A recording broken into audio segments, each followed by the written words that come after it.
ಆಗಿದೆ ನಿಮ್ಗೆ? ನಮಗೆ 3 ವರ್ಷ ಮಕ್ಕಳಿರಲಿಲ್ಲ. 3 ವರ್ಷ ಮಕ್ಕಳಿಲ್ಲದೆ ಇರೋದಕ್ಕೆ ನಾವು ಈ ದೇವಸ್ಥಾನದಲ್ಲಿ ಬೆಳಿಗ್ಗೆ ಎದ್ದ ತಕ್ಷಣ 4:15ಗೆ ತಣ್ಣೀರು ಸ್ನಾನ ಮಾಡಿ ಬಂದು ಪ್ರದಕ್ಷಿಣೆ ಬಂದು ಎಳ್ಬತ್ತಿ ಹಚ್ಚಿ ಓದಿಸಿದ್ದು. ಅದರಿಂದ ದೇವಸ್ಥಾನ ಪ್ರಸಾದ ಬಿಟ್ಟು ಅದರಿಂದ ನಮಗೆ ತುಂಬ ಒಳ್ಳೆಯದಾಗಿದೆ. ಸಂತಾನ ಭಾಗ್ಯ ಕೊಟ್ಟೈತೆ ನಮಗೆ ದೇವರು. ಭಾರಿ ಶಕ್ತಿಶಾಲಿ. ನಾವೆಲ್ಲೂ ಹೋಗಿ ದೇವ್ರು ಏನು ಕೇಳಿರಲಿಲ್ಲ, ಆದರೂ ಇಷ್ಟು ಪೂಜೆ ಮಾಡ್ಕೊಂಡಿದ್ದಕ್ಕೆ ನಮ್ಮನ್ನು ಕೊಡ್ತಾರೆ. ಅಂದ್ರೆ ಅದು ಪದ್ಧತಿ ಯಾವ ಥರ ಅಮ್ಮ? ಅಂದ್ರೆ 9 ದಿನ 18 ದಿನ 9 ದಿವಸ ಪ್ರದಕ್ಷಿಣೆ ಮಾಡಿದ್ವಿ. ಏನೆಲ್ಲ ಅದರಲ್ಲಿ ಕಂಡೀಷನ್ ಮಾಡಬೇಕು?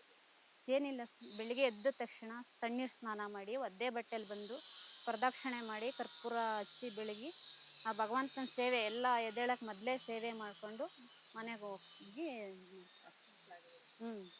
ಇಬ್ಬರು ಗಂಡು ಮಕ್ಕಳಾಗಿದೆ. ಬೇರೆಯವರಿಗೆಲ್ಲ ಏನು ಹೇಳಕ್ಕೆ ಇಷ್ಟಪಡ್ತೀರಾ? ಅದಕ್ಕೆ ನಮ್ಮ ಥರನೇ ಇಲ್ಲದೇ ಇರೋರು ಎಲ್ಲರೂ ಕೇಳ್ಕೊಳ್ಳಿ, ಒಳ್ಳೇದಾಗ್ತದೆ. ಇದರಿಂದ ತುಂಬ ಒಳ್ಳೆಯ ದೇವರು.